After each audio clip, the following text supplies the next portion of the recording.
Hi குட்டீஸ், எல்லாரும் நல்லா இருக்கீங்களா? நான் ரொம்ப நல்லா இருக்கேன். நீங்களும் நல்லா இருக்கீங்கன்னு நான் நினைக்கிறேன். நம்ம இன்னைக்கு கதைக்குள்ள போவோமா? 2 நண்பர்கள் சேர்ந்தா என்ன நடக்கும், என்னெல்லாம் பண்ணுவாங்க அப்படின்னு சொல்றதுதான் இந்த கதையில பார்க்க போறோம்.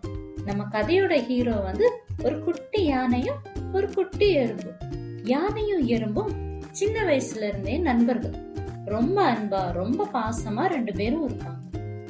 அவங்க வாழ்ந்த காட்டுக்கு பக்கத்துல ஒரு கரும்பு தோட்டம் இருந்துச்சு.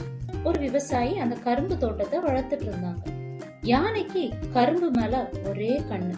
எப்படியாச்சும் சாப்பிடணும் எப்பவும் விவசாயி இருக்காரா இல்லையான்னு பார்த்துட்டு போயிட்டு இருந்துச்சு. ஒரு நாள் விவசாயி இல்லாத நேரமா யானை சம்மணம் போட்டு உட்கார்ந்து சாப்பிட தொடங்கிடுச்சு கரும்ப. உடனே சத்தம் கேட்டு ஓடி வந்த விவசாயி பாப்பாரு, யானை நிதானமா கரும்ப சாப்பிட்டுட்டு இருக்கும். விவசாயி யானைய விரட்டி விட்டுருவாங்க. தன்னை விரட்டி விட்ட சோகத்துல யானையும் ரொம்ப அழுதுட்டே வரும். ஆனா தன் உயிர் நண்பன் அழுறத பார்த்த எறும்பு, அழாத, நீ செஞ்சது தப்பு, அப்படி திருடி சாப்பிடக்கூடாதுன்னு சொல்லும். ஆனா யானை சொல்லும், நான் ஒரு ஸ்ட்ராங்கான விலங்கு, உனக்கு தெரியும்ல, அப்புறம் என்னன்னு சொல்லி கேட்கும். ஆனாலும் எறும்பு சொல்லும், நீ அப்படி பண்றது தப்பு இல்ல அப்படின்னு கேட்கும். ஆனா திருப்பி யானை சொல்லும், நான் ரொம்ப ஸ்ட்ராங்கானவன், என்னை யாரும் எதிர்க்க முடியாது அப்படின்னு சொல்லுவோம். ஆனாலும் எறும்பு சொல்லும், திருடுறது தப்பு, திருடக்கூடாது அப்படின்னு சொல்லிவிடும். யானை அதுக்கு பாட்டுக்கு போயிரும்.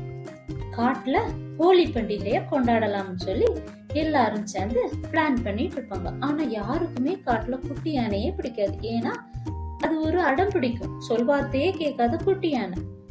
எல்லா விலங்குகளும் தங்களுக்கு என்னென்ன கலர்லாம் தேவைன்னு சொல்லி மார்க்கெட்ல இருந்து வாங்கிட்டு இருக்கும். ஹோலி பண்டிகைக்கு முன்னாடி எல்லா விலங்குகளும் யானைகிட்ட சொல்லும், நீ வரக்கூடாது அப்படின்னு.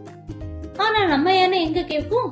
நம்ம யானை என்ன பண்ணுவாங்க, ஹோலி பண்டிகை அன்னைக்கு கலர் எல்லாம் எடுத்து எல்லா விலங்குகளுக்கு மேலே அடிச்சு அது சந்தோஷமா இருக்கும். முடிச்சு வரும்போது அது ஆடி அசைஞ்சு தன்னுடைய வீட்டுக்கு போயிட்டு இருக்கும். ஆனா இதெல்லாம் பிடிக்காத காட்டு விலங்குகள் சிங்கராஜாட்ட போய் சொல்லும், எங்களுக்கு இது செஞ்சது பிடிக்கல அப்படின்னு. சிங்கராஜா யானைக்கு உயிர் நண்பனான எறும்புட்ட கூப்பிட்டு சொல்லுவாங்க, நீங்க சொல்லுங்க, பண்ணக்கூடாது அப்படின்னு. சொல்வார்த்தையே கேட்க சொல்லுங்கன்னு எறும்புட்ட சொல்லுவாங்க. எறும்பும் தன்னுடைய யானை நண்பன்கிட்ட போய், நீ சொல்வார்த்தை கேடு நண்பா, இப்படி பண்ணக்கூடாது அப்படின்னு எறும்பு சொல்லும். எறும்பு சொல்லி பார்ப்போம், யானை கேட்காது. கோபத்துல எறும்பு என்ன பண்ணிரும், ஒரு கடி நறுக்குன்னு வச்சு கடிச்சிடும். வலி தாங்க முடியாம யானை அலறிடும். பாவம், தன் நண்பன் அல்றத பார்த்து தான் செஞ்சது தப்புன்னு சொல்லி அந்த எறும்பும் அழ தொடங்கும். 2 பேரும் அதுக்கப்புறம் சேர்ந்து அன்பா இருக்கணும், நம்ம சண்டை போடக்கூடாது, நீ சொல்வார்த்தை கேளுன்னு சொல்லும் போது யானைக்கு எல்லாமே புரியும். அதுக்கப்புறம் என்னம்னா யானைக்கு மேல எறும்பும் ஏறி 2 பேரும் ஒரே என்ஜாய்மெண்ட் தான்.